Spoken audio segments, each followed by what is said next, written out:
Let's make a deal and work it out. We'll walk into the sunset, you and I, with no more alibis when we tell each other no more lies. Well, truth is my addiction, stranger still than fiction, wider than the sky. Hey, here's a little riddle. What opens to the sky but is not wider than the sky? A baby's fontanelle. A typical human baby is born with 8 cranial bones that make up the upper portion of the head. 5 of these bony plates form the top of the skull. They are connected or separated, depending on your perspective, by soft fibrous tissues known as sutures that create seams and gaps. While a little over 6% of newborns will have 3 gaps, most babies have 2 very distinctive shaped gaps.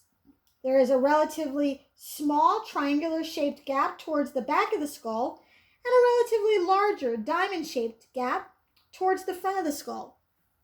These gaps are called fontanelles, which comes from the French by way of modern Latin and Old French from a word that means fountain or spring. These soft areas allow a baby's head to fit through the birth canal and then allow a baby's skull to expand as the brain develops. The posterior fontanelle here in the back typically ossifies or turns into bone within 6 to 8 weeks. The anterior fontanelle here at the top typically ossifies within 9 to 18 months. Since it's directly over the brain and is typically the last part of the skull to seal up, many cultures throughout history have considered this front spot a sacred spot, a holy spot, a spot that is connected to the divine, whatever that means to you at this moment. Emotionally, energetically, and symbolically, the 7th chakra is known as the crown chakra. In addition to the brain and skeletal system, it includes the nervous system, the muscular system, the skin, and in some traditions, the pituitary gland. It is associated with consciousness and conscious awareness of the present moment. Anadea Judith and Carolyn Mace both highlight a relationship between the infinite and the finite, as well as a connection to understanding, thought, selflessness, an ability to trust life, and the ability to see life's big picture, as well as the ability to see how we individually fit into life's big picture. Faith, inspiration, devotion, and spirituality are also a factor here.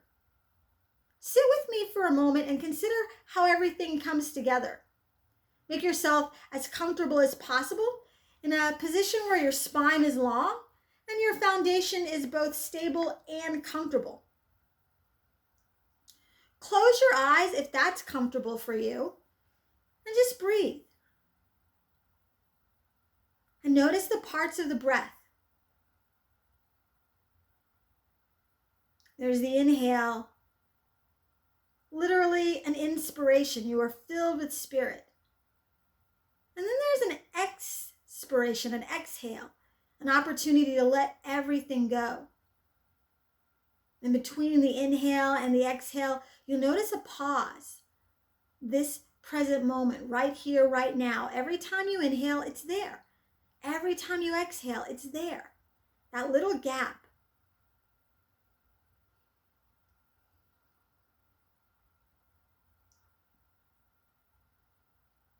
Now start to follow the inhale down the spine in the direction of the manifesting current, taking all the possibilities of the universe and making them your unique experience.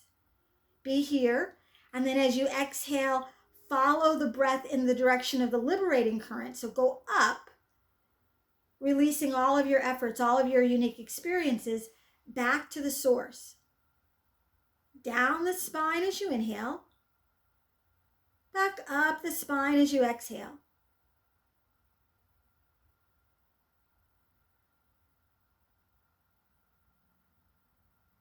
Everything and everyone begins as a spark of inspiration, an idea that is conceptualized and then expressed with determination and love, strengthened, and then connected until it manifests as something tangible, even when it's not actually touchable.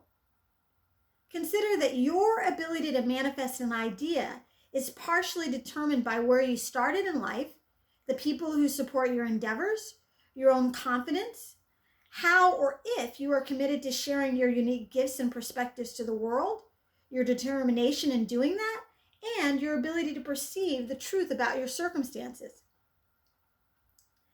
This is my 7th and final official offering for the 9th annual Kiss My Asana Yogathon that benefits Mind Body Solutions.